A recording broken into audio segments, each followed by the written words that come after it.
안녕하세요. 같이 하나님께 기도하고 말씀 상고하겠습니다. 지금도 살아계셔서 역사하시는 우리 아버지 하나님,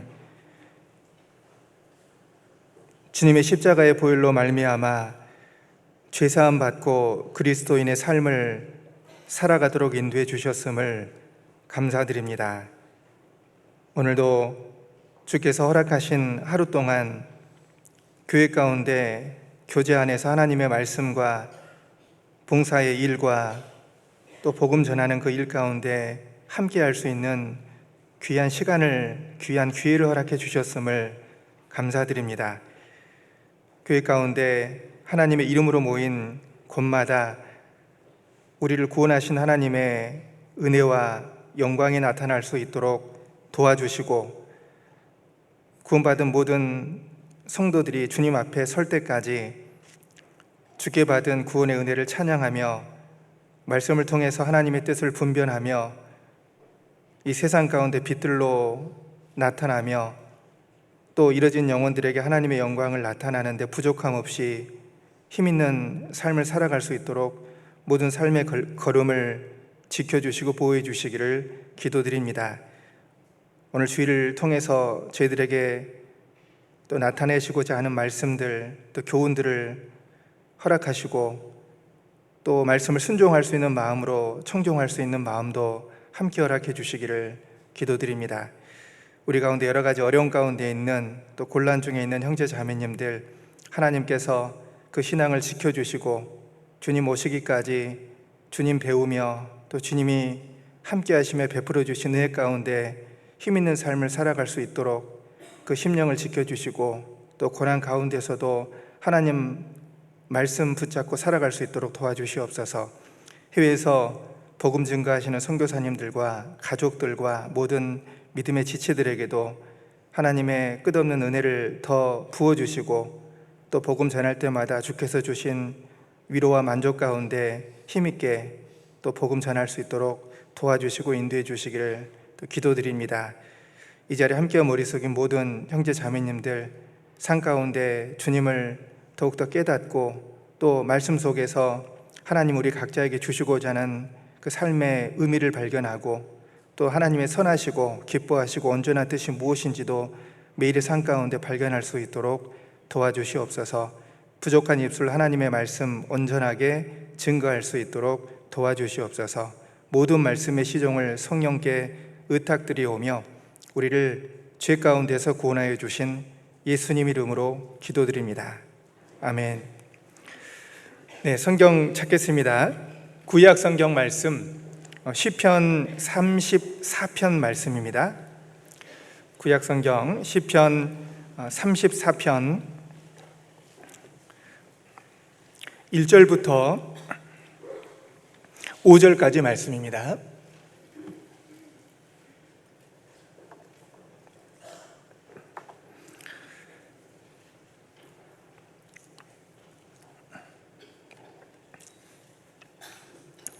시편 34편 1절에서 5절까지인데요. 제가 읽겠습니다. 내가 여호와를 항상 송축하며 그를 송축함이 내 입에 계속하리로다. 내 영혼이 여호와로 자랑하리니 곤고한 자가 이를 듣고 기뻐하리로다. 나와 함께 여호와를 광대하시다 하며 함께 그 이름을 높이세. 내가 여호와께 구하매 내게 응답하시고 내 모든 두려움에서 나를 건지셨도다. 5절은 함께 읽겠습니다. 저희가 주를 앙망하고 광채를 입었으니 그 얼굴이 영영이 부끄럽지 아니하리로다. 안녕하세요.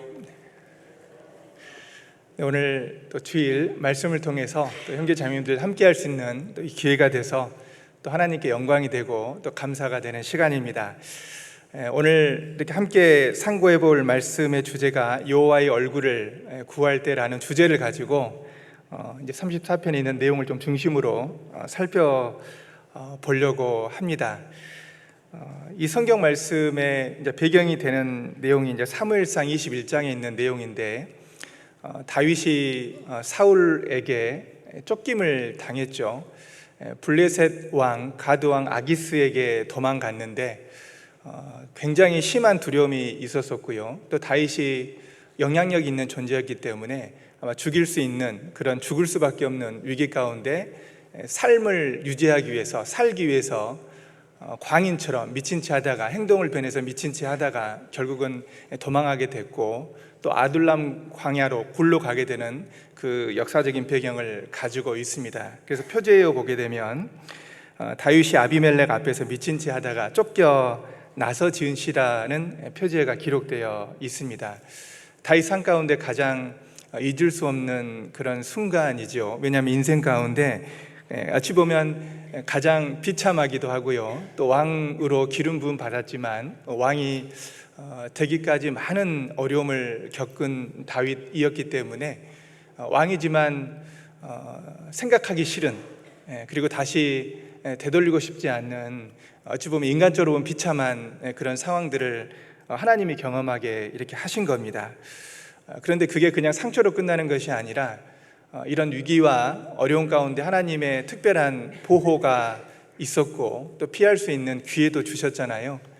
그리고 나서 그 가장 힘든 시절을 지나고 나서 다시 한번 내 인생을 돌아보면서 하나님 앞에 또 성령의 감동하심을 잊고 하나님이 어떠한 도움이 있었는지, 또 하나님이 어떤 분이셨는지, 그리고 부끄러운 가운데서 있어서도 그 부끄러운 가운데 우리의 삶을 다시 빛나게 해주시고 어려움 속에서 더욱 주님에 대한 경험, 체험들, 이론적으로 알던 하나님이 아니라 실제 삶 가운데, 삶과 죽음의 이 사이 가운데 정말 인간의 처절하게 낮아지는 것도 경험했고 극한 어려움에서 하나님의 놀라운 그 구원의 손길도 경험을 했습니다. 그래서 인생의 깊은 골짜기 속에서 실제적인 하나님의 도우심을 경험했기 때문에 아마 이 말씀에는 굉장히 우리 삶에도 연결해 볼 수 있는 귀한 진리가 많이 있다라고 생각이 되어지게 됩니다. 실제 우리가 하나님에 대해서 많은 말씀을 또 배우고 듣고 있지만 내 삶 가운데 어려움 속에서 하나님이 나를 어떠한 도움으로 도와주셨는지 우리의 삶의 과정을 살펴보면 항상 더 하나님의 사랑을 느끼게 됩니다. 그리고 이제 좀 더 성숙한 신앙으로 발전하게 되고 하나님만을 경외하는 것, 또 하나님을 의지하는 삶이 가장 안전한 삶이다라는 것을 또 확인하게 되잖아요. 그리고 의인은 고난이 많지만 여호와께서 그 모든 고난에서 건지신다라는 것도 말씀하고 있습니다. 여기 좀 뒤로 보시면 시편 34편 19절에 보시면 시편 34편 19절입니다. 의인은 고난이 많으나 여호와께서 그 모든 고난에서 건지시는도다. 이거는 단지 이론이 아닙니다. 정말 하나님의 자녀, 구원받은 그리스도인에게 고난이 있다, 그리고 많다라고 말씀을 하셨습니다. 그리고 여호와께서 그 모든 고난에서 건지신다라는 표현을 하고 있습니다. 여기 이제 시편 34편에 보면 강조되는 표현들이 뭐가 있냐면요, 모든 두려움이라는 표현도 있고, 그리고 모든 환난, 그리고 모든 고난, 이런 표현들이 강조되어 있습니다. 다양한 종류의 고난이 있죠. 그리고 삶의 전반에 걸친 고난이 있다는 것을 알 수가 있습니다. 그리고 예상치 못한 고난도 있고요. 그리고 내가 한 번도 경험해 보지 못한 종류의 고난이 있다. 그래서 모든 고난, 그리고 모든 환난, 모든 어려움이라는 단어가 이 시편 34편에 곳곳에 기록이 되어 있습니다. 다윗이 정말 그랬던 것 같아요. 다양한 종류의 고난, 그리고 예기치 못하는 그런 환난을 겪었고, 그리고 모든 두려움을 겪었었던 사람입니다. 구원받았지만 완전한 강함, 또 부족함 없는 게 아니라 연약한 가운데, 또 부족한 가운데 다양한 종류의 어려움을 하나님이 주신다라는 겁니다. 그러니까 그 부족한 가운데 주님을 경외함으로 말미암아 주님을 경외하는 자에게 하나님께서 특별한 보호를 주시고, 또 경외하는 자에게 피할 길을 주시고, 그리고 경외하는 자에게 모든 필요한 것을 부족하지 않게 채워주시는 하나님을 경험하게 하시는 겁니다. 시편 34편에 내용을 한마디로 말하면 실질적인 주님을 체험한 사람, 가장 어려운 가운데서 하나님이 그 고난에서 건지시는 것을 경험하시는 겁니다. 정말 우리가 언제 주님의 얼굴을 구할까요?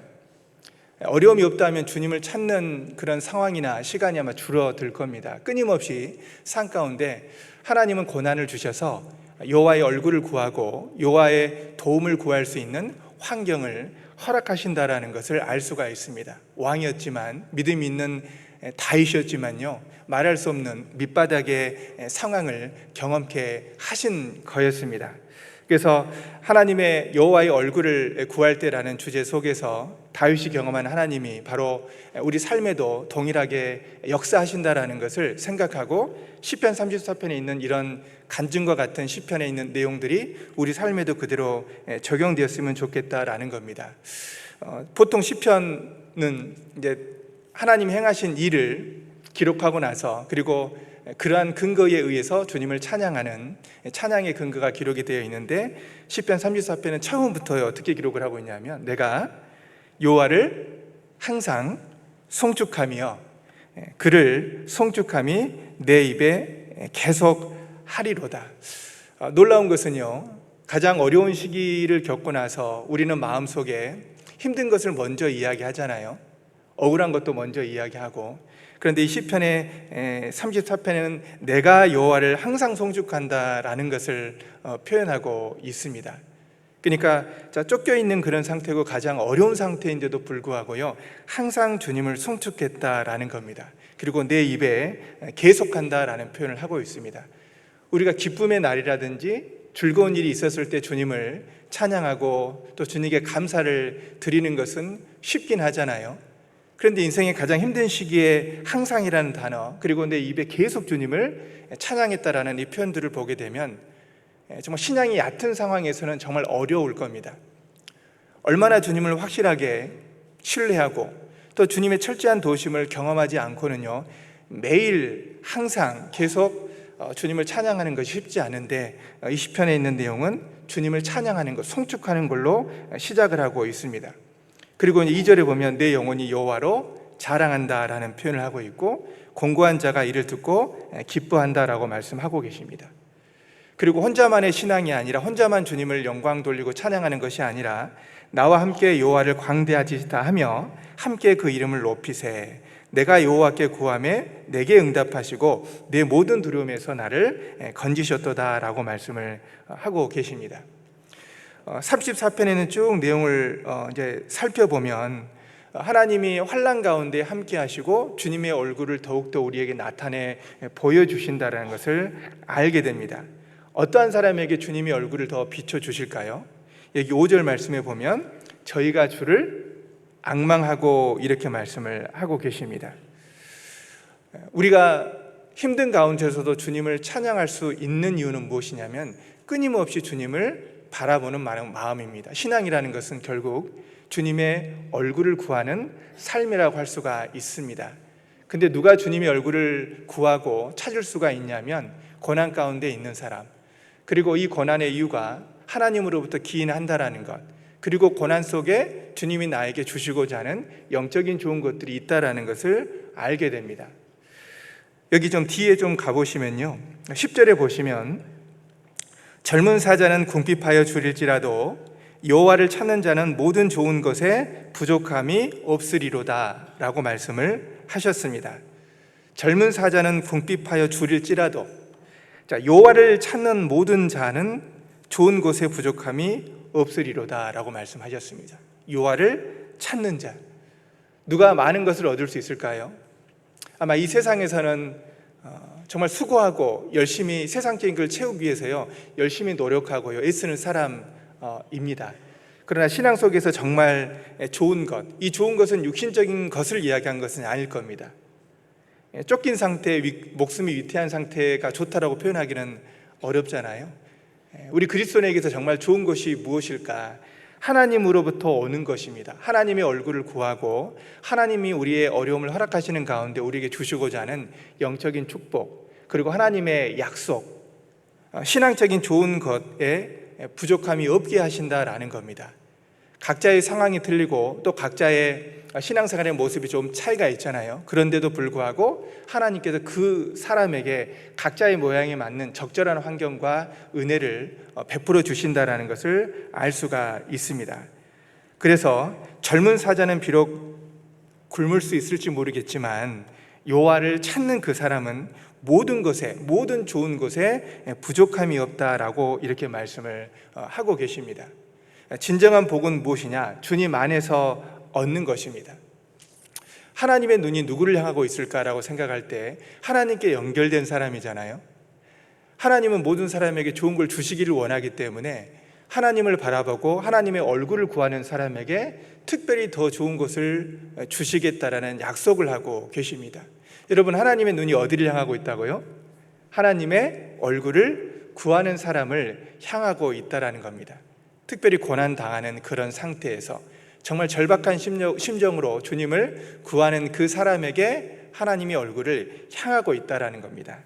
시편 34편 15절에 보시면 15절입니다.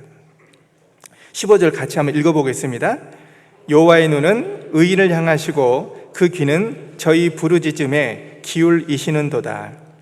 하나님의 눈이 어디를 향하고 있다고요? 의인을 향하신다라고 말씀을 하셨습니다. 그리고 그 귀는 저희 부르짖음에 기울이시는도다라고 말씀하셨습니다. 우리가 주님을 느끼지 못하고 주님이 나와 함께 하심을 만약에 알지 못하고 살아간다, 정말 외롭겠잖아요.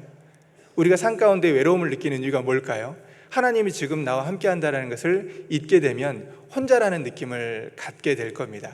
그러나 비록 혼자이지만 나를 구원하신 하나님께서 나와 함께 하시며 또 그 얼굴빛을 내게로 향하고 있다는 것, 그리고 나의 작은 신음, 나의 작은 부르짖음에도 계속 그 귀를 기울이고 있다는 것을 우리가 염두에 두고 믿음으로 받아들이고 있다고 한다면 혼자 있지만 외롭지 않을 겁니다.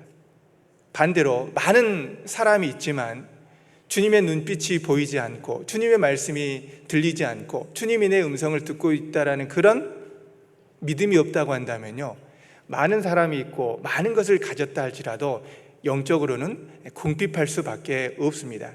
우리가 풍족한 삶을 살아가느냐 아니면 외롭고 혼자인 듯한 삶을 살아가느냐고 하는 것은 주변의 상황이나 사람의 많고 적음에 있지 않고 바로 하나님이 나와 함께 한다는 그 하나님에 대한 그 믿음일 겁니다. 주님의 얼굴을 구하는 자는요, 여러 환난과 어려움 속에도 불구하고 외롭지 않고 풍성한 삶을 살아갈 수가 있습니다. 무엇보다 우리 인생에서 가장 큰 만족은 무엇입니까? 죄에 대한 해결입니다. 많은 사람은 죄 가운데 살아갔고 죄로 인해서 하나님과 멀어지게 됐잖아요. 죄 지으면 특징이 무엇입니까? 상대방과 눈을 마주치기가 어렵습니다. 아담이 하나님의 눈을 피했잖아요. 하나님을 피했습니다. 왜 그랬습니까? 하나님의 명령을 어겼잖아요. 먹지 말라고 하는 선악과를 먹었습니다. 마음이 하나님을 쫓아가는 것이 아니라 사탄 마귀의 말에 기울었던 겁니다. 마음 기울어지게 된 겁니다. 하나님의 말씀과 하나님의 얼굴을 구해야 되는데요, 잠시 동안 그 사탄 마귀의 유혹에 하나님의 말씀을 잊어버리게 된 겁니다. 하나님의 낯을 피하게 된 겁니다. 죄로 말미암아 하나님과 우리 사이는 원수가 되었었고 하나님을 쳐다볼 수 없을 만큼 거룩한 하나님 앞에 우리는 너무나 어두운 가운데, 그 다음에 죄의 고통 가운데 그렇게 살고 있었던 것이죠. 하나님은 결국은 아담이 지은 범죄를 해결하기 위해서 인생에게 예수 그리스도를 보내주셔서 모든 인생이 지은 그 죄 가운데 어둠 가운데 행하던 그 인생을 구원하시기 위해서 큰 일을 행하신 겁니다. 결국 인간이 이 세상에 태어나서 해야 될 가장 중요한 일은 죄인으로 태어났고 또 죄 가운데 살아갔고 그 죄로 말미암는 심판과 그 사망의 두려움 가운데서 벗어나는 것이잖아요. 율법으로도 안 됐었고요, 또 나의 열심과 의로운 행위로도 결코 내 모든 죄를 가릴 수 있는 어떠한 능력도 힘도 자격도 없었던 겁니다. 내가 할 수 없었기 때문에 하나님께서 그 아들 예수 그리스도를 이 세상에 보내주신 겁니다. 내가 해결할 수 없었던 모든 그 죄짐들을 주님이 십자가에 죽으심으로 말미암아 완전히 가볍게 하셨습니다. 완전히 정결케 깨끗하게 우리의 죄 용서를 이루셨습니다. 주님의 그 도우심, 우리 인간에게 베푸신 놀라운 그 기이한 일들을 우리는 마음속에 경험을 했잖아요. 여기 34편 20절을 보시면 그 모든 뼈를 보호하시며 그 중에 하나도 꺾이지 아니하도다. 악이 악인을 죽일 것이라 의인을 미워하는 자는 죄를 받으리로다. 여호와께서 그 종들의 영혼을 구속하시나니 저에게 피하는 자는 다 죄를 받지 아니하리로다. 주님께서 십자가에서 죽으심으로 말미암아 우리의 모든 죄가 사해졌습니다. 결국 인간이 병과 죽음과 사망에 있는 이유는요, 우리가 지었던 악입니다. 죄입니다. 그 죄로 말미암아 우리에게 심판이 임하게 된 것입니다. 그런데 놀랍게 우리의 구세주신 예수님께서 십자가의 죽으심으로 말미암아 그 종들의 영혼을 구속해 주셨고, 그 예수님에게 피하는, 그 이름을 믿는 모든 사람이 그 십자가의 공로로 말미암아 이제 영원한 심판에서 건짐받고 영원한 천국에 갈 수 있는 확실한 믿음을 얻게 됐던 겁니다. 하나님과 예수님에게 피하는 자는 죄를 받지 아니하리로다. 그래서 이 세상에서 가장 큰 행복은 어떤 행복일까요? 그 죄 문제가 해결된 상태, 죄에 대한 심판과 두려움에서 벗어난 그 사람이야말로 인생 가운데 가장 큰 환난에서 벗어났다고 할 수가 있습니다. 영원한 안식을 얻게 됐고 또 영원한 천국에 갈 수 있는 확실한 그 믿음을요 소유받게 됐잖아요. 그것이 주님에게 우리에게 베풀어 주신 가장 큰 은혜입니다. 더 이상 죄에 대한 심판을 받지 않아도 되고 그 책임에서 이제 벗어나게 된 것입니다. 우리 모든 인간의 죄를 위해서 예수님께서 대속의 십자가의 피를 흘려주셨기 때문에요, 이제 우리는 그 피를 의지해서 거룩하신 하나님 앞에 나아갈 수 있고 그 하나님 면전에 설 수 있게 됐습니다. 아바, 아버지라 부르짖을 수 있습니다. 죄인이 거룩하신 하나님 앞에 간다는 것은 불가능하잖아요. 죄를 가지고 하나님 앞에 가는 건 불가능했습니다. 이제 십자가에서 내 죄가 모두 용서됐기 때문에 우리는 당당하게 하나님 앞에 설 수 있고 또 하나님 앞에 하나님의 얼굴을 구하면서 나의 필요한 모든 것을 구할 수 있게 됐다라는 겁니다. 참으로 하나님의 자녀가 됐고 하나님의 은혜를 받은 자가 된 것입니다. 여호와의 눈은 의인을 향하시고 그 귀는 저희 부르짖음에 기울이신다라는 것을 말씀을 하고 계십니다. 우리는 구원받은 사람은 결국 여호와를 경외하게 된 사람입니다. 여호와를 경외하게 되는 사람은 하나님의 특징이 있습니다. 그게 어떤 특징일까요? 정말 죽음의 위기 가운데서도 이게 다윗이 그걸 경험했습니다. 여기 시편 34편에 보게 되면 7절에 보시면 여호와의 사자가 주를 경외하는 자를 둘러진치고 저희를 건지시는도다, 이렇게 말씀하셨습니다. 주를 경외하는 자를 둘러서 진을 쳐주시고 그리고 저희를 건지신다라고 말씀을 하고 있잖아요. 이거는 정말 다윗이 실제 어려운 가운데 주님의 놀라운 구원을 경험한 겁니다.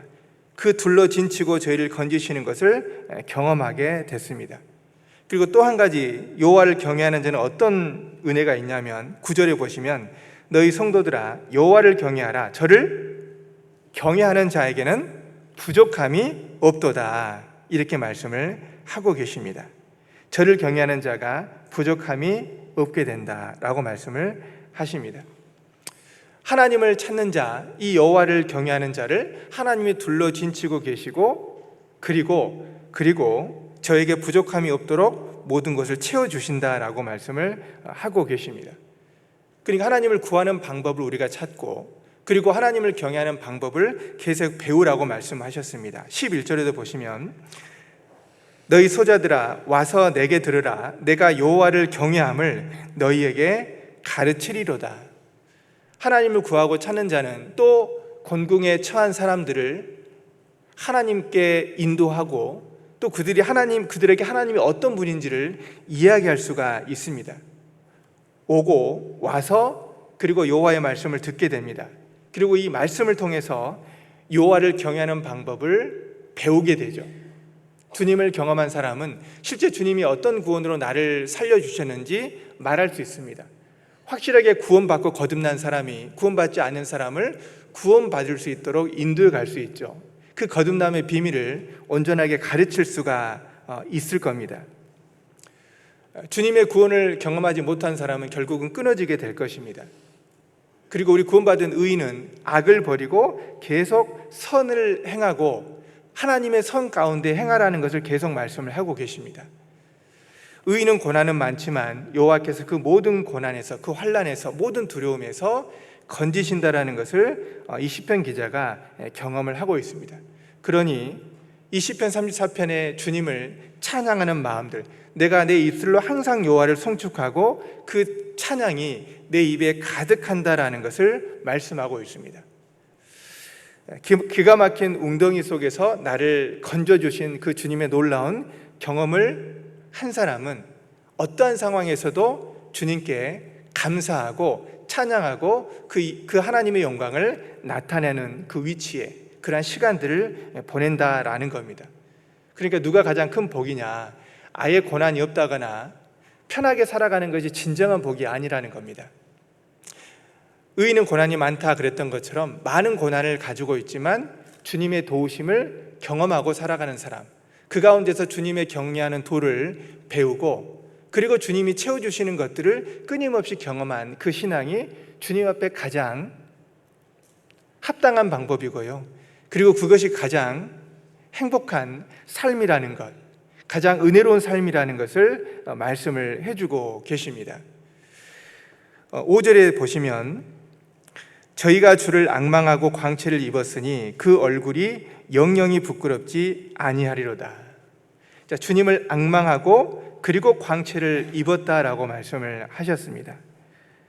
자, 주님을 앙망하는 사람, 정말 여호와의 도우심을 경험한 사람이 여기 광채를 입었습니다. 보통 우리가 큰 곤란이 있으면 마음속에 얼굴에 어둠이 있잖아요. 그리고 그게 나타나게 됩니다. 그런데 주님을 앙망하고 광채를 입었다. 그리고 그 얼굴이 영영이 부끄럽지 않게 되었다라고 말씀을 하고 계십니다.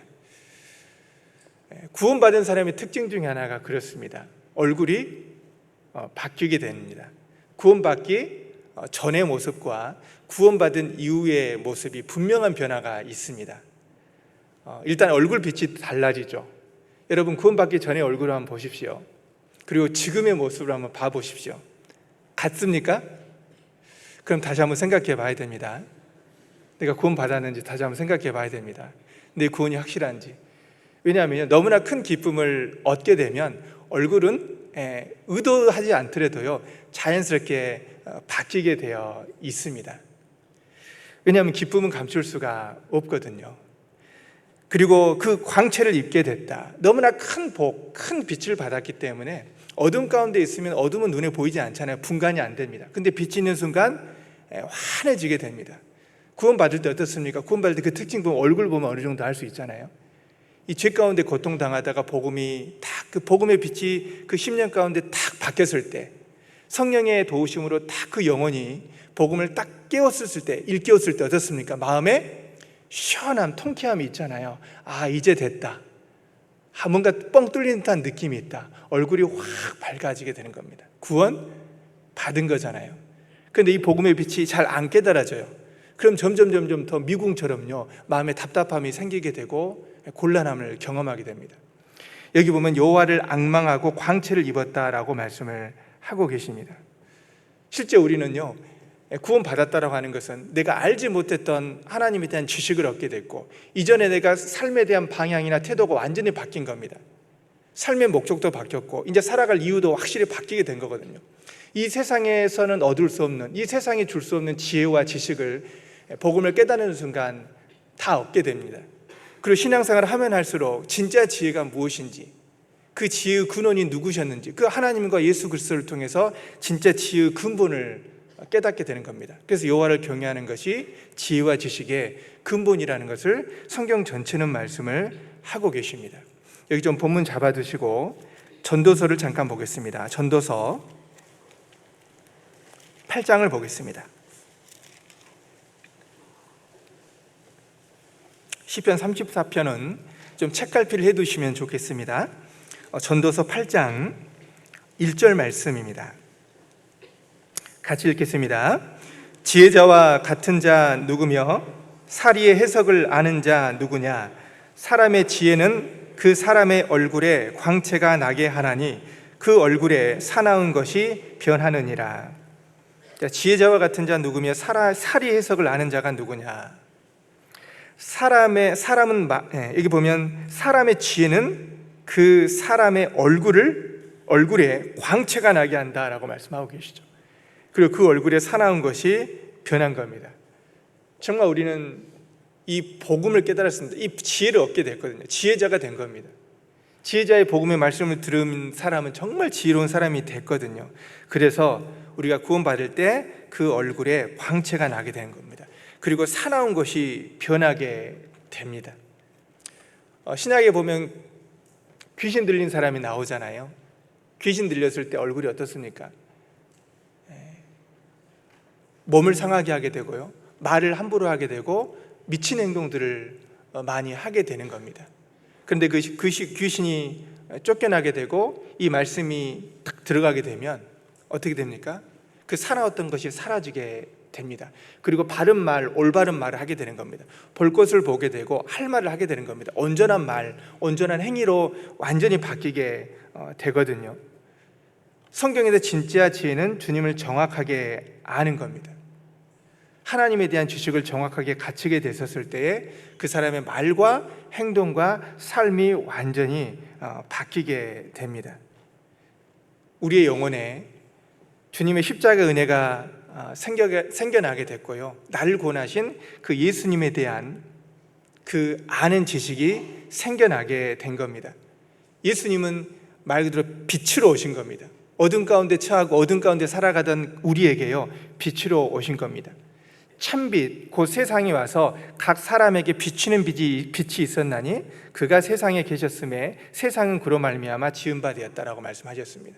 그 빛이 바로 예수님입니다. 어두운 데서 빛이 비치리라 하시던 그 하나님께서 예수 그리스도의 얼굴에 있는 하나님의 영광을 아는 빛을 우리 마음에 비추셨느니라. 이 고린도서 4장에 그렇게 기록하고 있거든요. 하나님의 영광을 아는 그 빛을 우리 마음속에 비춰주셨다라고 말씀하셨습니다. 그러니까 복음이 빛이라고 할 수가 있습니다. 우리가 이미 타락된 상태, 어둠의 상태에 있었는데 그 빛이 우리 속에 들어오게 된 겁니다. 그게 바로 복음의 진리라고 할 수가 있습니다. 이 복음의 진리를 듣고 깨달은 사람은 그 영혼이 환하게 밝아지게 되고 얼굴도 밝아지게 됩니다. 그렇기 때문에 이제 말이 바뀌게 되고 생각이 바뀌게 되고요, 삶의 목적도 완전히 바뀌게 되는 겁니다. 말을 들어보면 아는 겁니다. 확실히 복음이 들어가게 되면 말이 바뀌게 되는 겁니다. 태도도 완전히 바뀌게 되고요, 고난 가운데 있지만 그 고난 가운데에서도 불구하고 감사한 마음을 갖게 되는 겁니다. 왜냐하면 그 감사함이 너무나 큰 보석과도 같고요, 너무나 강렬한 빛이기 때문에 그렇습니다. 웬만한 어려움으로는 그 빛을 꺼칠 수가 없습니다. 어둡게 만들 수가 없습니다. 구원받은 이후 우리가 교제 가운데, 교회 가운데서 계속해서 친밀한 교제를 나누잖아요. 그 교제를 하면 할수록 우리가 몰랐었던 지혜를 알게 되고 또 신앙생활의 비결과 방법을 한 가지 한 가지 배우게 됩니다. 그러면서 또 얼굴에 빛이 생겨나게 됩니다. 형제 자매님들의 주님 안에서 살아가는 그 모습을 통해서요, 점점 나도 저렇게 살아가야겠다. 먼저 된 형제 자매님들의 신앙의 모습을 통해서 나의 어리석음을 또 깨닫게 되고 그리고 더 빛나는 삶을 살게 됩니다. 그래서 철이 철을 날카롭게 하는 것 같이 사람이 그 친구의 얼굴을 빛나게 한다 그러잖아요.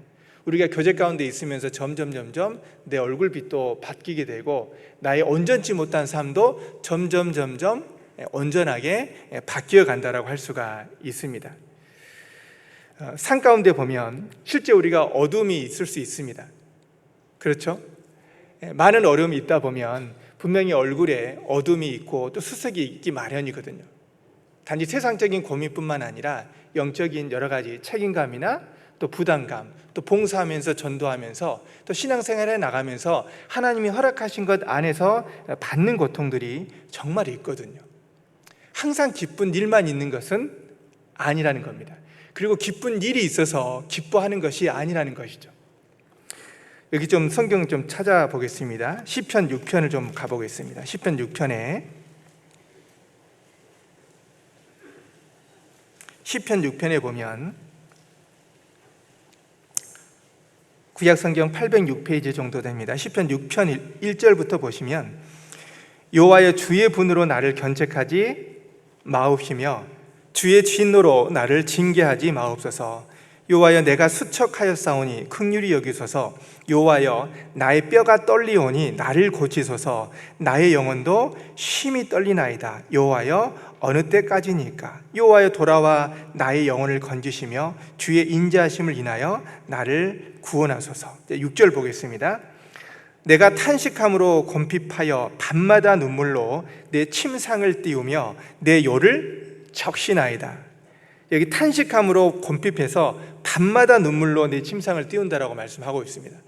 그러니까 이 시편 기자의 이 고통이 얼마나 깊고 오랜 것인지를 알 수가 있습니다.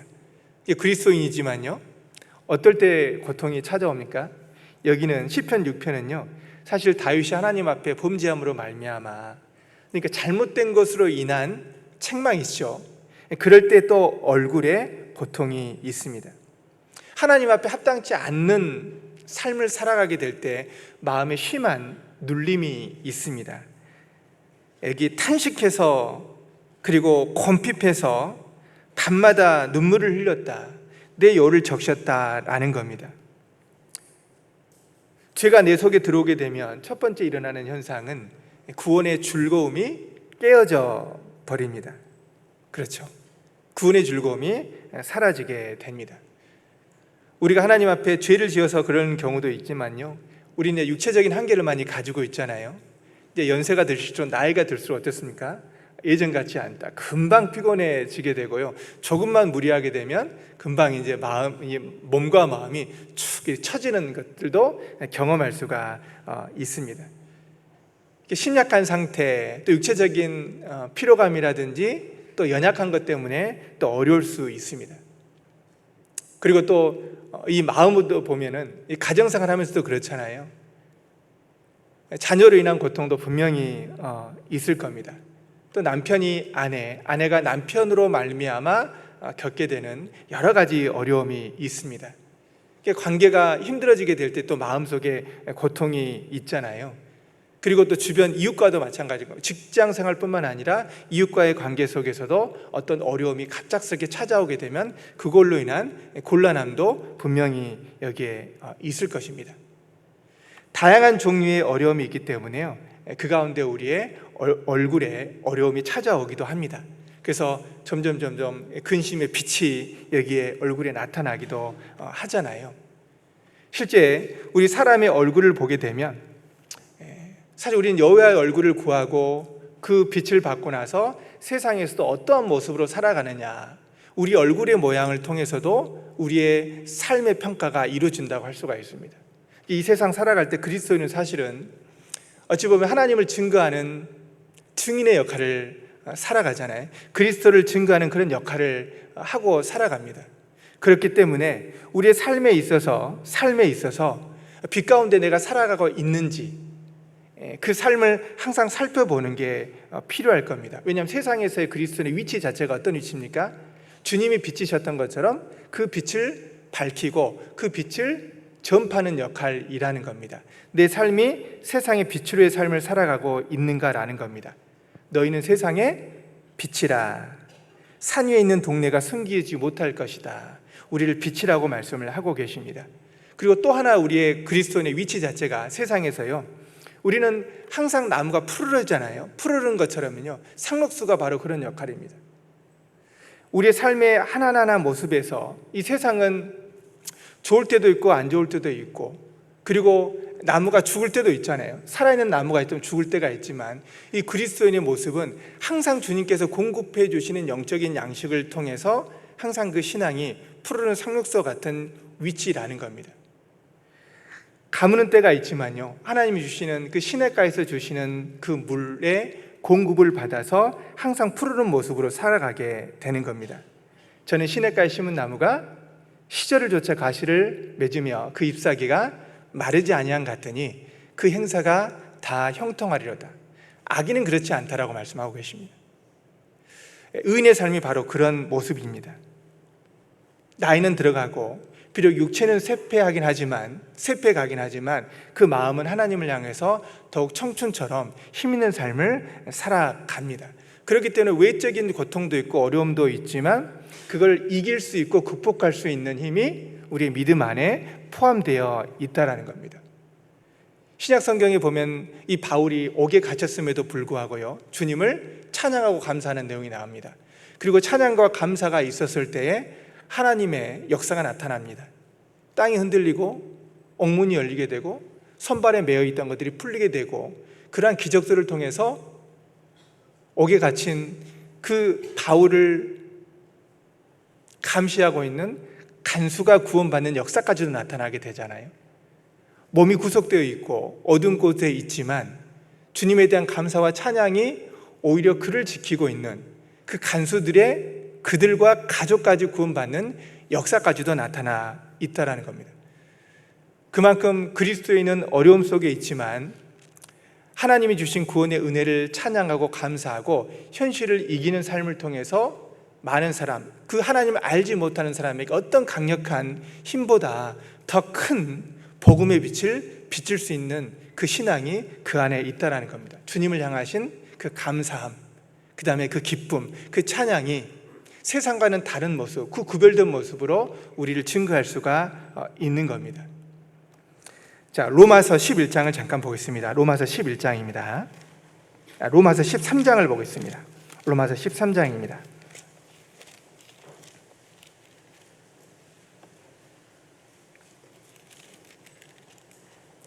로마서 13장 11절부터 보겠습니다.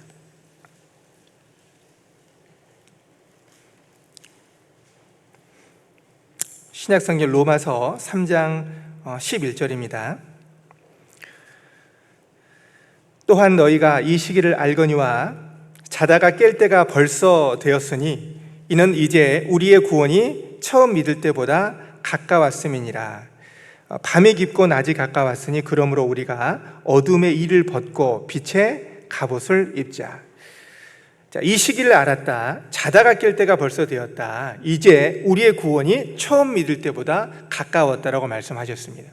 밤이 깊고 낮이 가까웠기 때문에 그러므로 우리가 어둠의 일을 벗어버리고 빛의 갑옷을 입자라고 말씀을 하고 계십니다. 자, 지금 시기는 정말 그렇습니다. 정말 어둠이 가장 짙은 그런 시기를 살고 있고요, 우리의 구원이 처음 믿을 때보다 가까웠습니다. 주님의 재림이 너무나 가까운 시기에 살고 있습니다.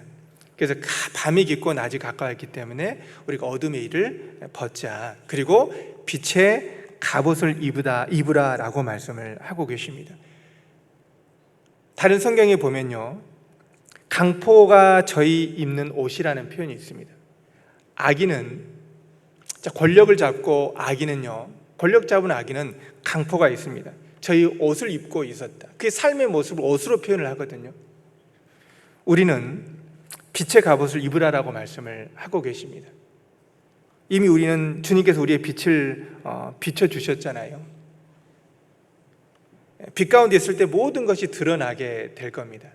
우리 속에 있는 어둠들, 죄들, 합닿지 않는 것들이 빛 가운데로 나타나게 될 때 거기서 하나님의 역사가 나타나게 되는 겁니다.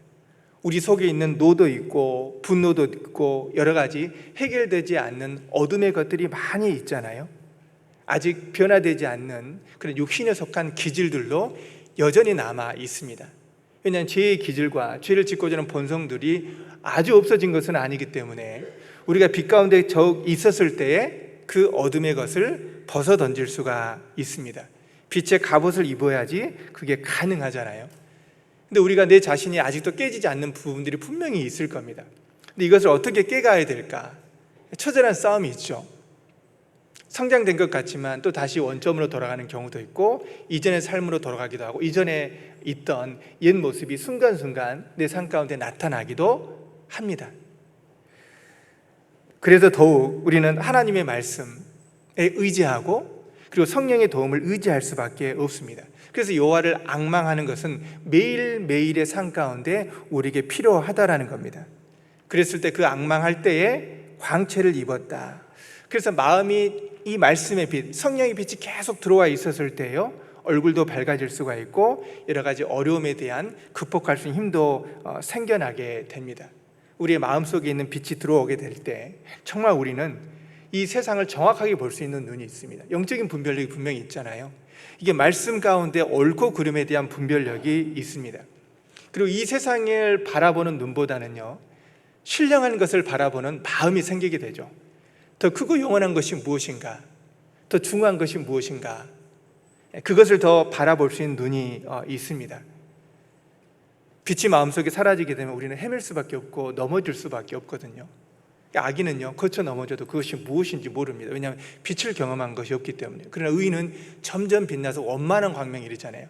시간이 갈수록, 시간이 나갈수록, 지날수록요, 점점 원만한 광명에 이르게 된다라고 말씀하고 계십니다. 그러니까 더 이상 어둠에 헤매지 않습니다. 그리고 믿음으로 살아가는 삶이 무엇인지 알고 견고하게 살아갑니다. 전도에 더 힘쓰게 되고요, 교제의 중요성을 더 알게 되고, 그 주님께서 우리에게 보여주신 그 그리스도로 옷을 입는 삶을 그렇게 살아가게 됩니다.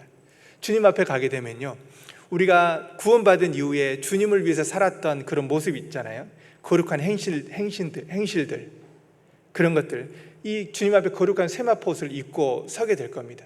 우리의 성도들의 행실이요, 변화된 그 모습으로 주님 앞에 살아가게 됩니다. 우리 구원받은 그리스도인은 분명히 어둠과 같은 그 모든 두려움도 있고 모든 환난이 있습니다. 그런데 주님이 그 가운데서도 거쳐 넘어지지 않게 빛 가운데 함께 하신다라는 겁니다. 시편 91편을 잠깐 보겠습니다. 시편 91편 7절을 보겠습니다. 시편 91편 7절 말씀입니다.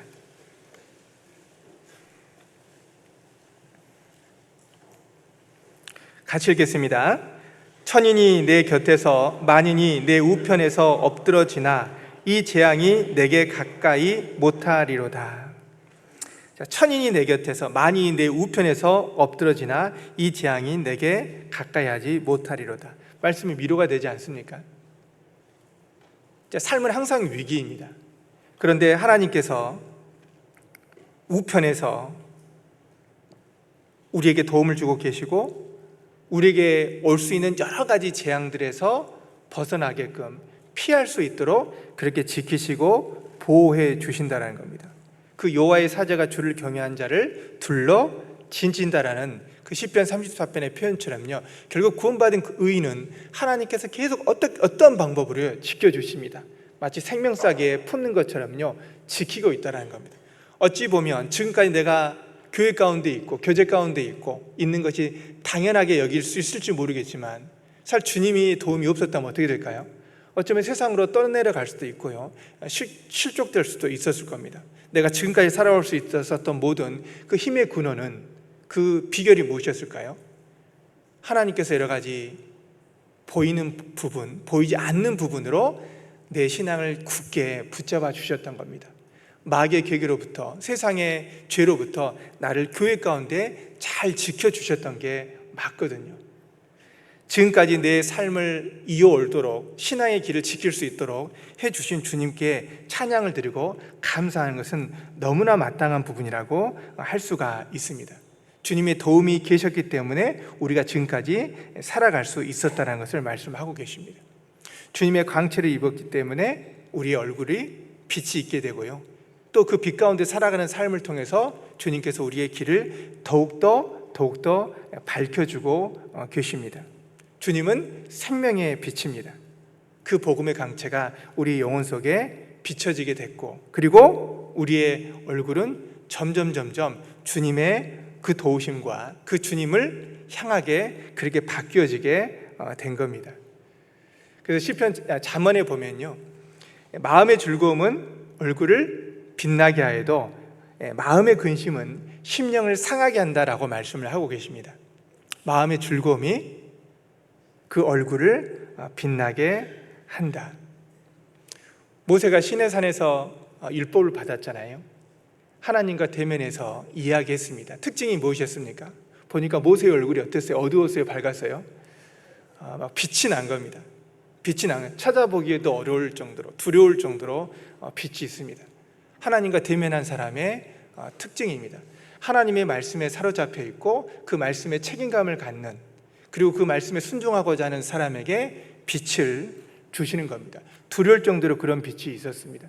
심지어 초대교회 스데반 집사는 돌에 맞아 순교했잖아요.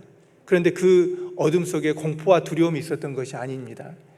천사처럼 얼굴이 밝았다라고 하고 있습니다.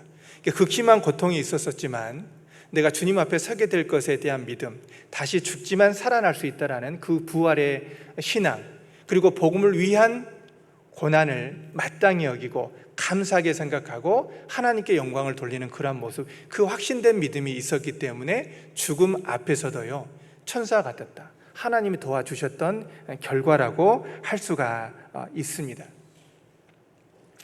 구원받은 사람은 주목받을 수밖에 없습니다. 왜냐하면 세상 사람처럼 안 살아가거든요.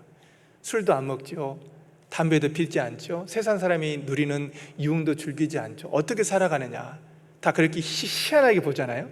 그렇지 않습니까? 정말 희한하게 보잖아요. 어떻게 그렇게 살아가느냐. 그들에게는 희한한 것이고 이상한 사람처럼 여기는 것일지 모르겠지만요, 신앙의 안에서는 너무나도 마땅하고 편하고 당연하잖아요. 그게 우리의 기쁨입니다. 주님의 말씀을 이루고 그 주님의 말씀에 순종하고 그 주님의 말씀을 먹고 마시는 것이요 우리의 가장 기쁨이라는 겁니다.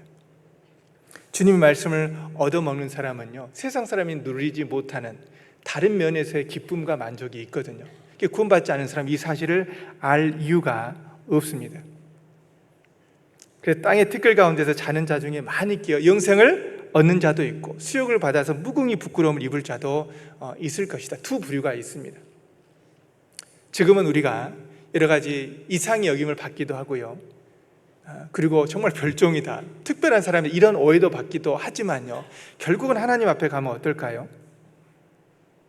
정말 영원한 수욕을 받는 사람도 있고요, 우린 영원토록 별처럼 빛난 인생을 살게 될까라는 겁니다.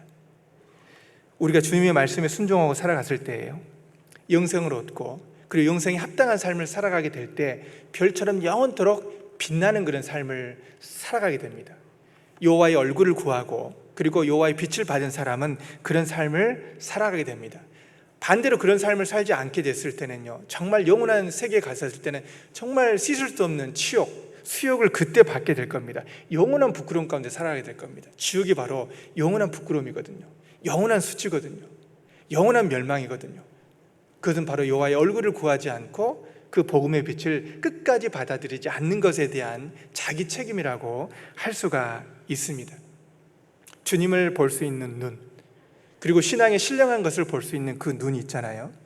그 눈은 우리가 계속해서 배우는 말씀을 통해서 우리의 눈이 밝아질 수가 있고요, 성령의 도우심과 인도함 가운데 그 눈을 가질 수가 있습니다. 눈이 어두우면 모든 게 어둡습니다. 우리는 말씀을 통해서요 하나님이 주시는 신령한 복을 깨달을 수 있는 마음이 있습니다. 그런데 안타깝게 가끔은요 이 세상의 것을 더 사랑하게 되고 육신의 것을 쫓아가는 마음이 들 수가 있잖아요. 이걸 성경에서 우상이라고 이야기합니다. 그러니까 하나님의 빛을 보는 것이 아니라 의로움을 보는 것이 아니라 하나님에게서 눈이 멀어지게 되면 자연스럽게 무엇을 좇게 됩니까? 세상의 것을 좇습니다. 육신의 것을 좇습니다. 한마디로 우상을 좇는다는 겁니다. 우상이 무엇입니까? 하나님 것보다 더 좋다라고 여기는 그 마음입니다. 그 것, 그러한 장소, 그러한 사람을 만나는 것입니다. 교회와 형제자매와 말씀보다 세상과 세상 사람과 세상의 일과 세상의 것에 마음이 뺏기게 됨으로 말미암아 자연스럽게 하나님의 것에는 멀어지게 될 수밖에 없잖아요. 그러한 우상이 우리의 마음 가운데 들어올 위기도 있습니다. 왜냐하면 하나님께 속하지 않는 너무 많은 것들이 우리 교회 밖에는 널려 있거든요. 어디에나 있기 때문에 그것에서 구분되는 게 정말 중요합니다. 그래서 신앙은 싸움이 필요한 것이죠. 구원받은 그때로부터 우리에게는 영적인 싸움이 시작되는 겁니다. 혈과 육에 대한 싸움이 아니라 내 신앙을 지키고 또 복음을 전하게 되고 이 사탄마귀의 세상과 타협하지 않고 결탁되지 않도록 정말 분별력 있게 구분된 삶을 살기 위한 처절한 육신의 어떤 영적인 싸움이 있다라는 거죠. 전날에 너희가 빛을 받은 후에 고난의 큰 싸움에 참은 것을 생각하라. 빛을 받은 이후에 진짜 고난을 위한 그 고난의 큰 싸움이 있다라는 겁니다. 복음을 전하면서 얻게 되는 싸움도 있고요, 내 육신의 것을 깨부수는 그런 싸움이 있습니다. 사탄 마귀의 괴계와의 싸움이 있습니다. 영적인 전투가 계속해서 있습니다. 진짜 빛이 내 안에 들어와 있잖아요. 이런 싸움은 주님 오실 때까지, 주님 앞에 설 때까지 멈추지 않는다는 겁니다. 그 싸움이 계속 있어야 된다라는 겁니다. 빛 가운데 거하는 사람의 특징이라고 할 수가 있습니다. 생각해 보면 너희가 주를 앙망하고 광채를 입었다라고 말씀하고 있잖아요. 그런데 그 가운데 싸움이 있다라는 거예요. 영적인 전쟁이 있습니다. 우리의 구원을 잘 살펴보게 되면요, 생명의 빛 대신 주님께서 주님을 우리가 믿게 됐습니다. 그리고 그 광채를 받게 된 겁니다. 그리고 우리의 얼굴이 변화가 됩니다. 그리고 삶의 분별력이 생기게 되는 겁니다. 그리고 빛과 어둠을 분별하게 됐잖아요. 그리고 하나님이 그 빛을 유지하기 위해서 주시는 싸움, 고난의 싸움을 계속 경험하게 됩니다. 근데 그 고난에서도요, 고난을 이길 수 있는 그 힘이 우리 안에 생깁니다. 그러니 주님을 직접 경험하고 체험했기 때문에 주님을 더 전하고 싶은 마음이 있잖아요. 그래서 더욱 교제를 사모하고 교회 가운데 마음을 합하게 됩니다. 그리스도로 옷 입게 됩니다. 마귀와의 싸움을 위해서 하나님의 전신갑주를 입게 되는 겁니다. 이게 주님의 빛을 받은 사람의 특징이 있는 삶입니다. 아무나 살아갈 수 없는 그런 특별한 은혜 속에서 우리가 살아가고 있습니다. 자, 본문 다시 가보겠습니다. 시편 34편입니다. 34편에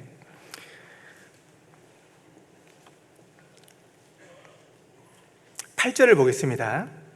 너희는 여호와의 선하심을 맛보아 알지어다. 그에게 피하는 자는 복이 있도다. 너희 성도들아 여호와를 경외하라. 저를 경외하는 자에게는 부족함이 없도다. 여기 보면 8절에 보면 너희는 여호와의 선하심을 맛보아 알지어다. 그에게 피하는 자는 복이 있다. 이렇게 말씀하셨습니다. 여러분, 주님의 여호와의 얼굴을 구하게 될 때 우리는 주님의 얼굴을, 주님이 나에게 어떤 걸 요구하신지를 잘 압니다. 우리가 싫은 사람 보면요, 싫잖아요. 그죠? 싫은 사람 여러분 얼굴 쳐다보기 어렵잖아요. 오히려 얼굴을 피하게 됩니다. 오해가 있든 어떤 다툼이 있을 때 그럴 겁니다.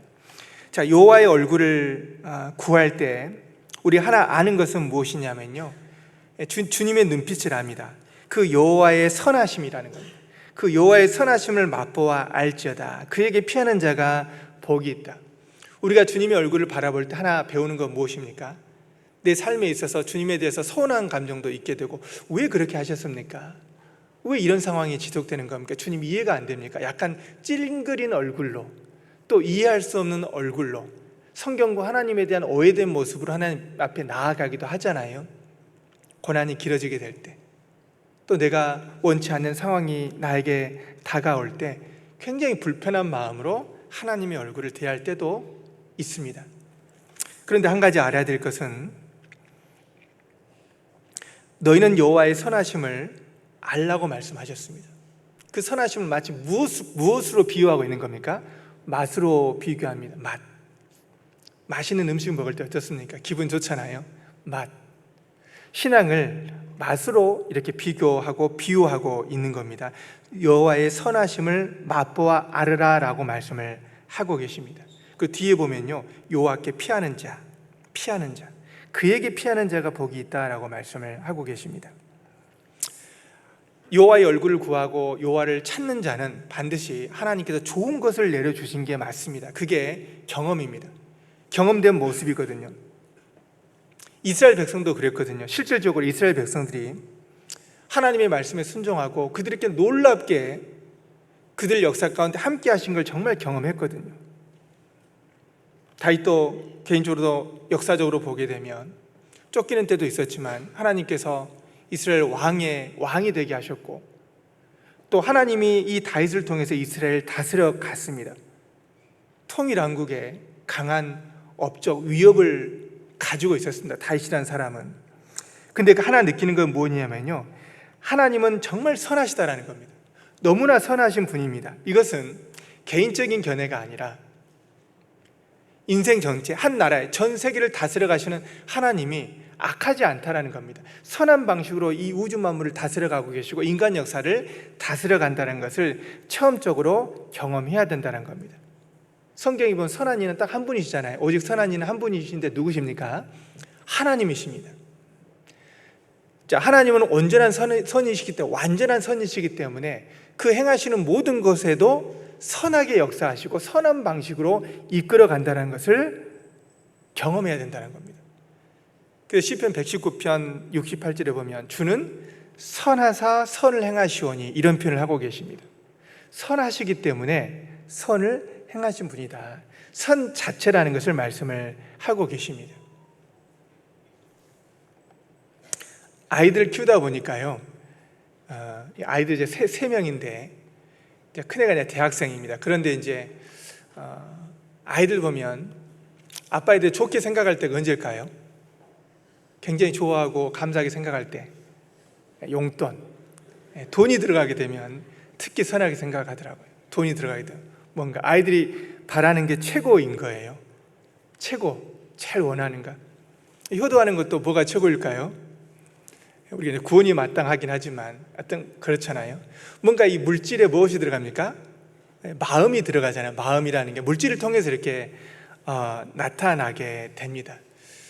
그러니까 아빠를 가장 잘 아버지 역할을 가장 나타낼 수 있는 건 무엇인가? 좋은 말도 있는데 좋은 말은 보통 잔소리로 받아들이더라고요. 잔소리로. 그것보다 더 확실한 게 무엇인가? 마음을 표할 수 있는 이런 선물과 같은 것이잖아요. 물질. 아이에게 꼭 필요한 것들. 그때 아빠 멋있어, 아빠 좋아, 막 얼굴이 밝아지더라고요.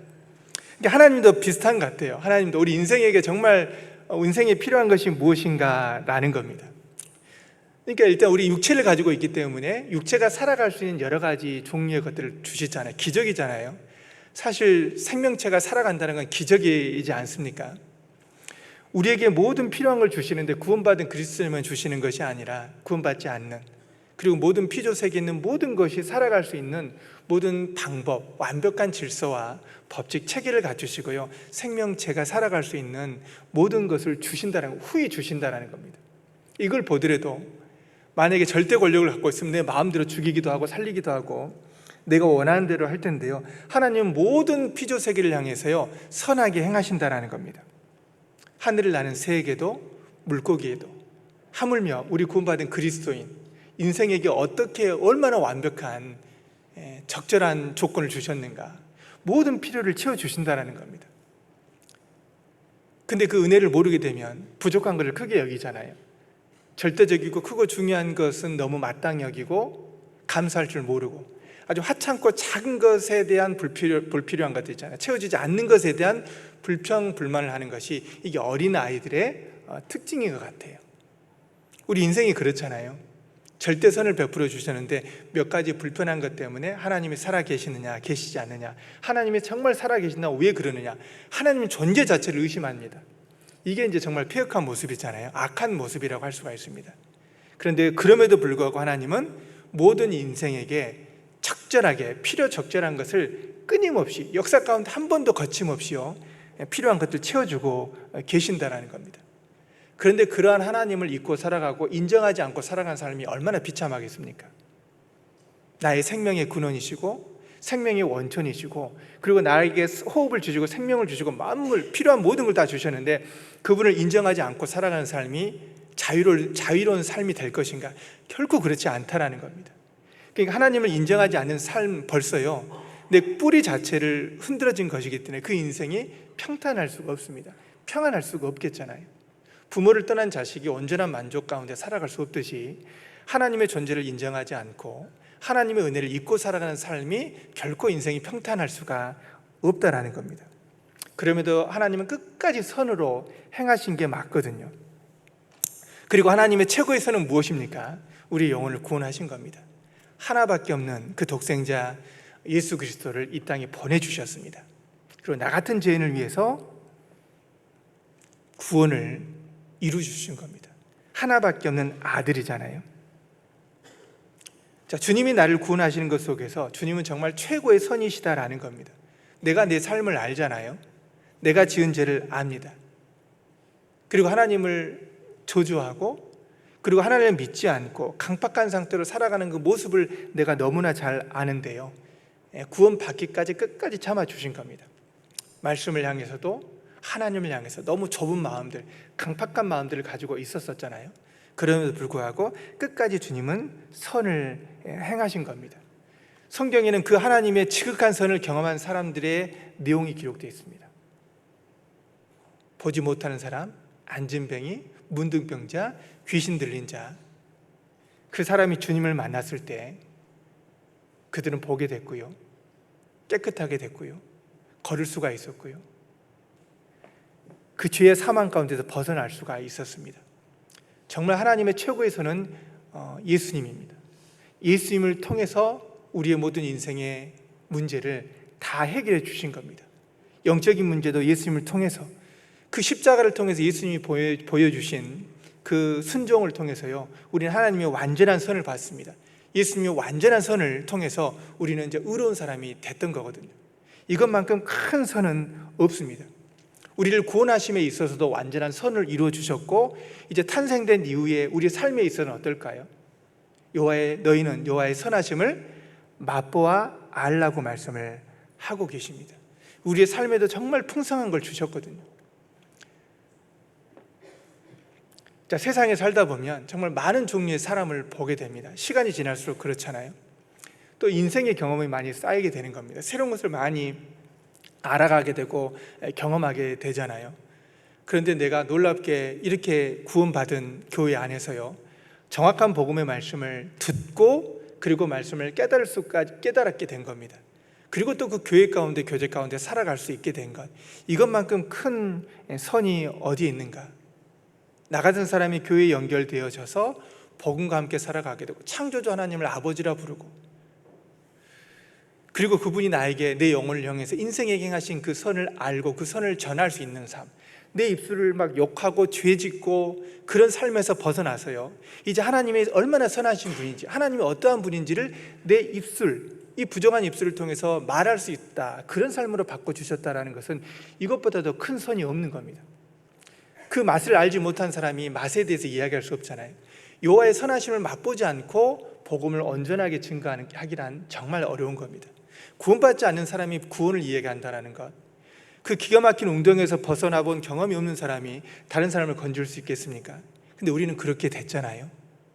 놀라운 하나님의 은혜를 경험했기 때문에 이 남은 삶에 있어서도요, 하나님이 정말 선하시라는 걸 인정하게 되는 겁니다.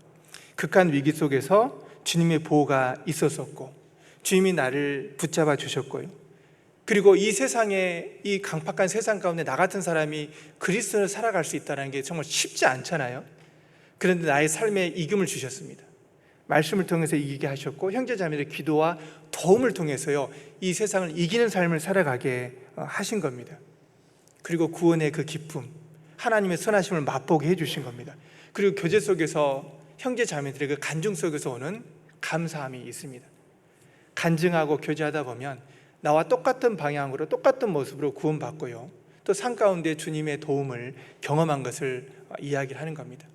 그리고 가족 전도학에서 잘 안 됐었을 때에 그 하나님께 기도해가지고 전도가 되고, 아직까지도 강팍한 그 아버지 어머니의 강팍한 마음들 가운데 오늘 아침도 눈물을 흘리면서 살아가는 형제자매들의 그 삶의 모습이 있잖아요. 그 동일한 모습이 있지 않습니까? 같이 공감하는 마음이 생기게 되는 겁니다. 똑같은 복음 안에서 복음을 증거하고 복음 안에서 살아가는 과정 속에서 경험한 동일한 그 믿음의 교제들이 있는 겁니다. 놀랍잖아요. 세상과는 전혀 교류가 안 되는 겁니다. 이런 마음들을 알 수가 없거든요. 근데 교회 가운데 교제 속에서 우리가 정말 이걸 경험을 하게 됩니다. 이건 정말 여호와의 선하심을 맛본 사람들끼리 나눌 수 있는 교제라고 할 수 있습니다. 신령한 관계죠. 신령한 대화입니다. 거기서 큰 위로를 받습니다. 성경의 말씀도요, 주의 말씀의 맛이 어찌 그리 내게 단지요. 말씀이 얼마나 단지, 구원받기 전에 이 말씀이 정말 흰 것은요, 종이고 까만 것은 글자고 이 정도밖에 몰랐잖아요. 잘 이해가 안 되고 도저히. 그런데 구원받고 나서 이 말씀이 얼마나 읽으면 읽을수록 답니다. 그리고 그 말씀이 나의 곤란 중에 나의 위로라 그랬잖아요. 주의 말씀이 나를 살렸다 그랬잖아요. 정말 그 내 영혼을 소성케 하는 그 힘이 이 말씀 가운데 있습니다. 그 말씀의 맛을 한 가지 한 가지 알아갑니다. 배고플 때 양식 찾는 것처럼 영적으로 곤핍할 때 이 말씀을 탁 먹었을 때 얼마나 그 맛이 단지, 어둠 속에 그 빛이 얼마나 고마운 것인 걸 알잖아요. 이 내가 어둠 가운데 있어 이 빛으로 오신 이 말씀을 깨닫게 되는 겁니다. 제가 저녁 12시에 산에 가봤어요. 무섭더라고요. 어떻게 가는지 모르겠지만 산에 아무것도 불빛이 없어요. 근데 휴대폰 딱 이 불빛을 하니까 그것도 이게 은혜가 되더라고. 불빛. 휴대폰마저 없었다면 어떻게 됐었을까? 그러니까 정말 칠흑 같은 어둠이 있었을 때 빛의 소중함을 아는 것처럼 이 말씀이 내 삶에 빛이 젖을 때, 정말 답답하고 막막할 때 말씀이 탁 열리게 됐었을 때 그 만족이 분명히 있습니다.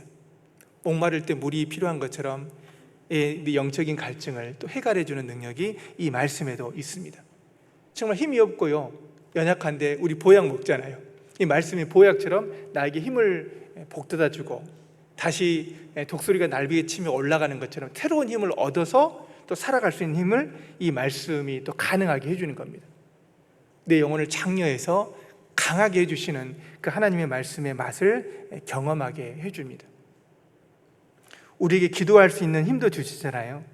아침에 나의 기도가 주님께 달하게 됩니다. 아침에 나의 기도가 하나님 앞에 응답되고 또 하나님이 나의 기도를 들으신다는 겁니다. 내가 기도했고 기도에 대한 응답을 통해서 하나님께서 나의 기도를 다 듣고 계셨구나. 의인의 그 부르짖음, 의인의 간구, 그 역사하는 힘이 있잖아요. 하나님이 나의 기도를 들으셨고 그 기도에 응답을 해주신다는 겁니다. 이것도 경험을 통해서만 알 수가 있습니다.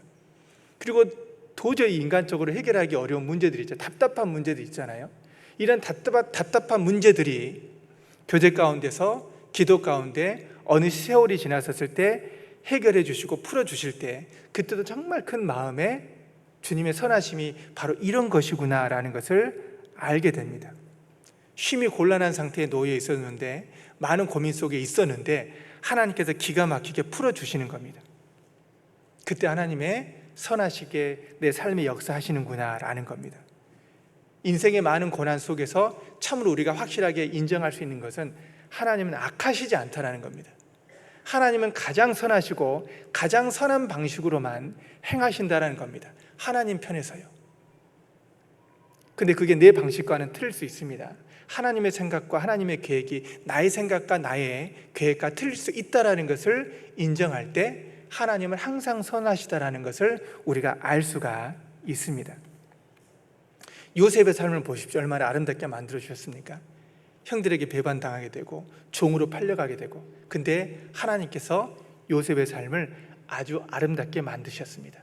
하나님의 선하심을 우리가 인정할 수 있는, 체험할 수 있는 경우입니다. 욥의 모습도 그렇잖아요. 계속된 고난, 연속된 고난, 그리고 감당하기 어려운 고난을 주셨는데 하나님은 욥의 삶을 결국은 선하게 이끌어 가신 겁니다. 어쩌면 하나님의 손은 인생의 극한 어려움 속에서, 이해하기 어려운 상황에서 더 빛을 발할 수 있는 것이죠. 우리는 깨닫는 게 둔하기 때문에 하나님께서 알아들을 수 있고 깨달을 수 있는 여러 가지 방법으로요, 하나님의 선을 다양한 종류와 다양한 시기에 다양한 방법으로 우리의 삶 전체를 통해서 보여주신 겁니다. 그 선한 것을 계속 맛보아 아는 것이 우리의 신앙생활의 성장의 과정이라는 것입니다. 그래도 여전히 하나님은 선하셨구나라는 겁니다. 다윗 보십시오. 아비멜렉 앞에서 미친 채 했습니다. 그 행동을 변해가지고 정말 광인처럼 행동했습니다. 그때 얼마나 비참했을까요? 이래가지고 내가 이런 부분에 실수를 했구나, 이런 부분에 있어서 믿음으로 행하지 못했었구나, 올바른 선택이 아니었었구나, 나의 어리석은 선택과 잘못된 결단 때문에, 결심 때문에 내가 이런 어려움을 경험하게 되는 거구나. 인간에 대한 두려움, 하나님을 의지하지 않고 인간적인 두려움에 대해서 내가 잘못된 판단을 할 때도 있잖아요. 사울의 그 세력과 그 죽이려고 하는 그 괴계가 너무 크기 때문에, 그리고 순간순간 찾아오는 죽음의 두려움 때문에 내가 잘못된 판단과 선택을 할 수가 있잖아요. 그런 모든 내 삶을 돌아보면서 하나님께서 나를 그럼에도 불구하고 선한 방향으로 인도해 주셨고 하나님이 나의 피난처가 되어주셨구나. 나의 어리석음과 그 어리석음을 통해서도 불구하고 하나님께서 나를 온전하게 이끌어 가셨던 그 하나님의 선하심을 계속 경험하게 된 겁니다. 이스라엘 민족의 역사가 그럽니다. 계속된 패역한 모습이 있었잖아요.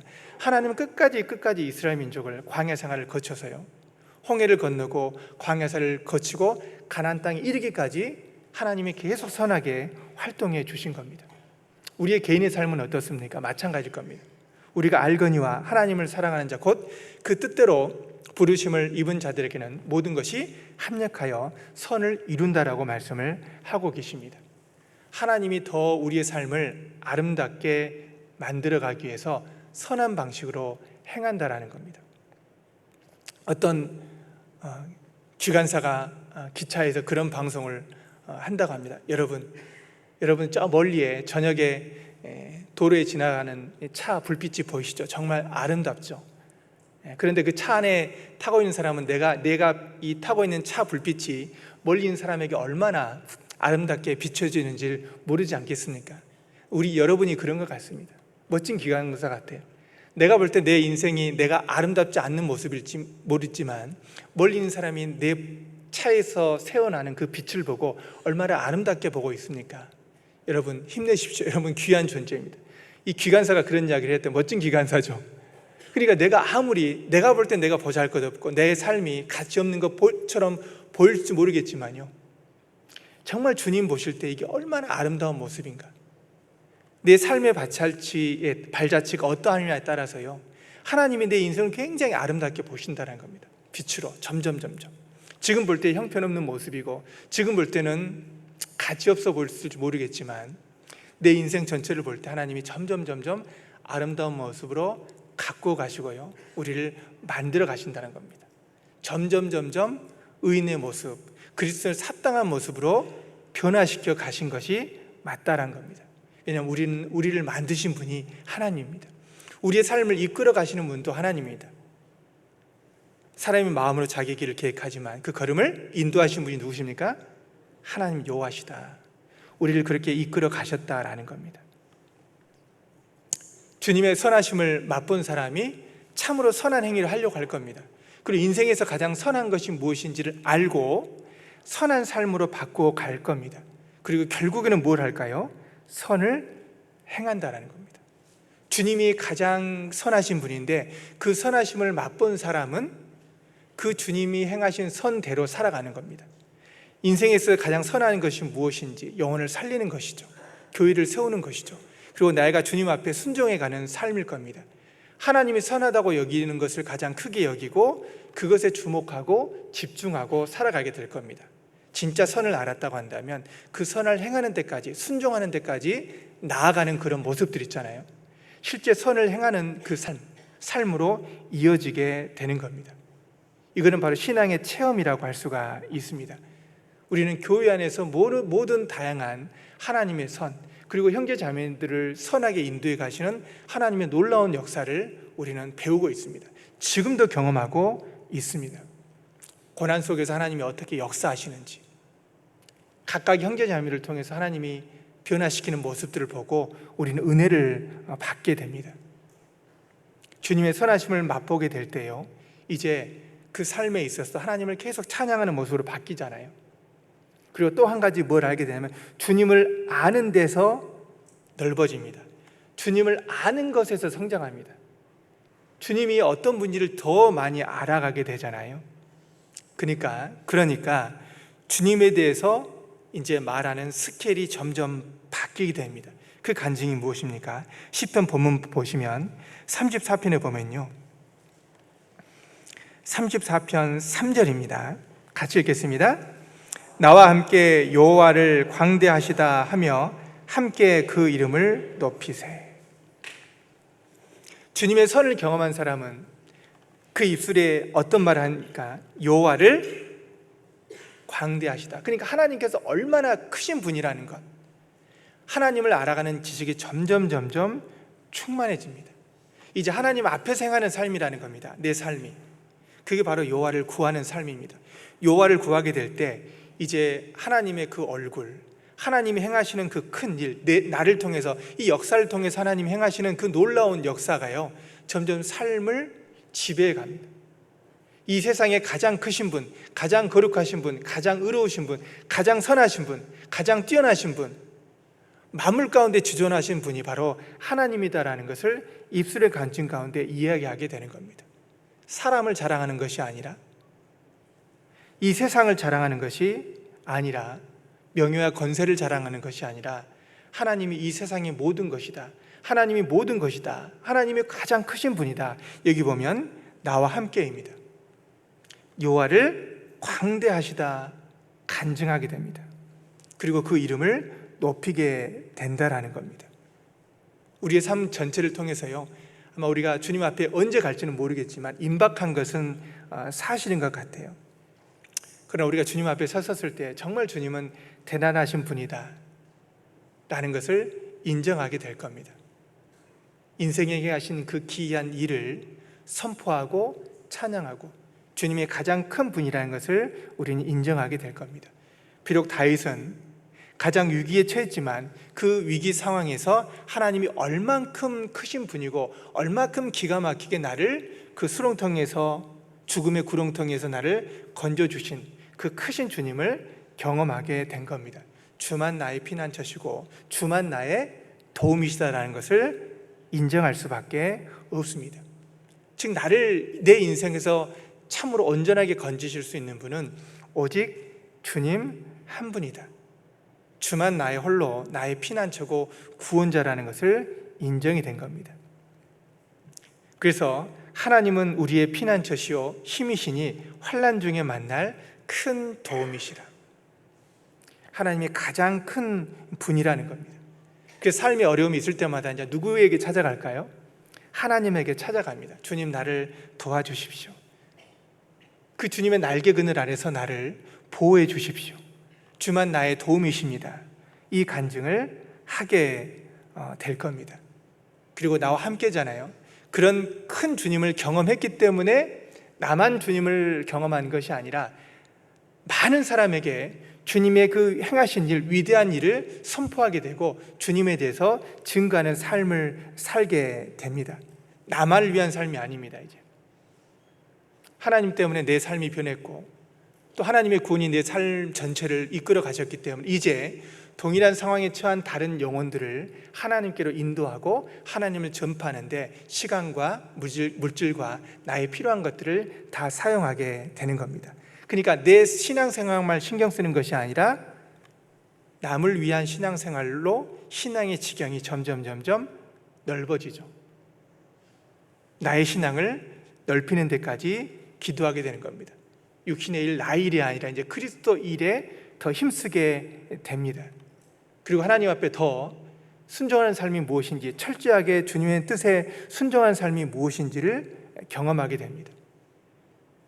시편 70편 보겠습니다. 시편 70편 4절 말씀을 보겠습니다. 시편 70편 4절 말씀입니다.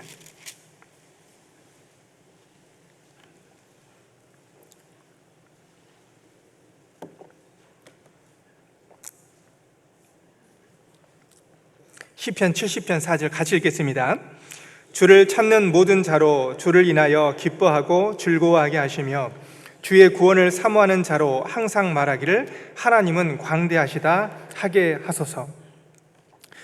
이 마음입니다. 주를 찾는 모든 자로 주를 인하여 기뻐하고 즐거워하게 하시며 주님이 모든 것입니다. 그래서 주의 구원을 사모하는 자로 항상 말하기를 하나님은 광대하시다 하게 하소서. 이 땅에 떨어진 주님의 이름 다시 회복하는 겁니다. 주님의 이름을 높이고 주님의 영광과 그 주님의 광대하심을 나타내는 그것에 내 삶의 모든 것을 걸고 살아가는 겁니다. 삶의 목적이 분명해졌죠.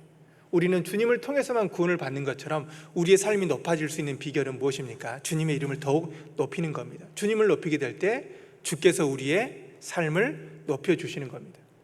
자, 그 삶으로 바뀌게 되는 겁니다. 하나님의 말씀을 정말 사모하고 나를 구원해 주신 그 구원이 얼마나 큰 것인지, 그리고 교회 속에서 역사하신 하나님의 능력이 얼마나 큰 것인지, 그리고 주님께 간구하고 주님께 나아가는 자를 결코 주님은 물리쳐 주지 않는다. 한 사람 한 사람, 한 영혼 한 영혼을 천하보다 귀하게 여기시는 주님, 이 세상 무엇보다 한 사람의 영혼을 귀하게 여기시는 그분의 성품, 그분을 증거하게 됩니다. 교제 속에서 하나님이 나에게 베푸신 그 놀라운 일들을 선포하고 나타나게 됩니다. 나타내는 그 삶을 살게 됩니다. 말씀 속에서요, 내 자신을 계속 살핍니다. 그 주님의 광대하심을 경험하게 될 때 이제 우리 신앙이 어떻게 됩니까? 주께서 또 주의 구원하는 방패를 내게 주시며 주의 오른손이 나를 붙들고 주의 온유함이 나를 크게 하셨나이다. 우리도 점점 우리 신앙의 발걸음의 지경이 넓어지게 되고 좀 더 성장된 모습으로 하나님 앞에 살아가기를 원하는 마음이 있습니다.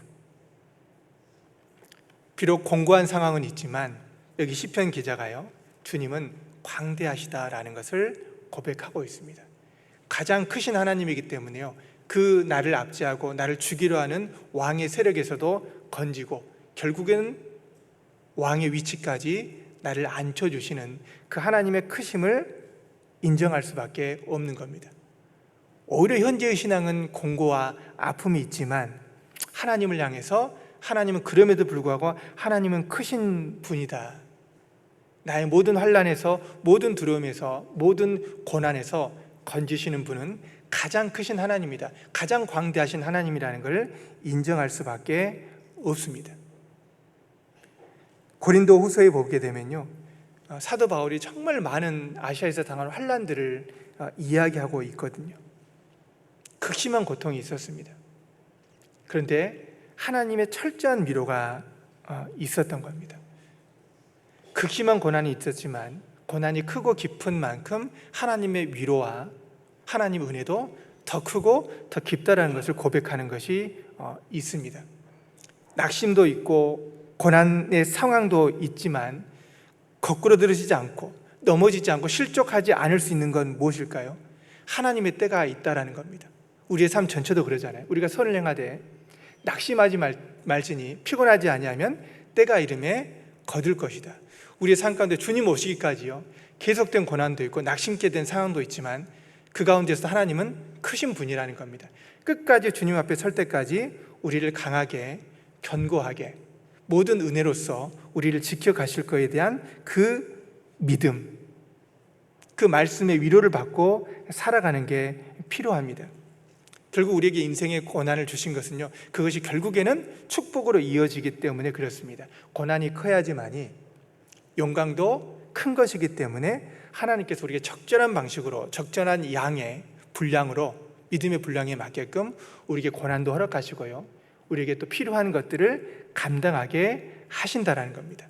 의인은 고난이 많지만 여호와께서 그 모든 고난에서 건지신다. 이 세상은 훈련의 기간일 수 있습니다. 그리고 고난받는 시기입니다. 근데 그 고난 가운데 우리를 만들어 가시고 주님의 크심을 경험하게 하고 주님처럼 큰 사람이 되도록 하나님의 역사를 이루는 그 역사 가운데 함께 할 수 있도록요, 그러한 어려움을 우리에게 주고 계신다는 걸 생각하게 됩니다. 여호와의 얼굴을 구하는 사람에게 하나님은요, 그 얼굴의 빛의 광채를 주고 계십니다. 그리고 여호와의 얼굴을 구할 때 그 여호와의 선하심을 맛보아 알 수 있게 해주십니다. 그리고 결국에는 모든 인생 전체를 통해서 하나님만큼 크신 분이 없다라는 것을 경험하게 해주십니다. 우리의 삶 전체를 통해서요, 끊임없이 우리는 여호와의 얼굴을 구하게 될 때 하나님이 어떤 분인지 실제적인 신앙의 체험 가운데요, 하나님의 선하심을 맛보아 알 수가 있게 되고요, 주님이 나의 구원자이시다, 그리고 나의 인도자시다, 모든 은혜의 하나님이라는 것을 우리의 삶 전체를 통해서 고백할 수 있을 겁니다. 함께 기도하고 마치겠습니다. 사랑과 은혜가 많으신 우리 아버지 하나님, 우리의 삶의 또 주인이 되어 주셨고 또 많은 어려움과 환난 가운데서 지금까지 교회 가운데 지켜주심을 감사합니다. 구원으로 우리의 삶을 아름답게 해주셨고 그 구원의 복음을 증거하는 삶을 살아가도록 인도해 주셨습니다. 저희의 사는 날 동안 하나님의 광대하심과 그 구원의 복음의 빛을 많은 사람에게 비출 수 있는 삶을 살아가도록 인도해 주시고 함께해 주시기를 간절히 기도드립니다. 모든 남은 삶을 주께 의탁드리며 우리를 죄 가운데서 구원하여 주신 우리 주 예수 그리스도 이름으로 기도드렸습니다. 아멘.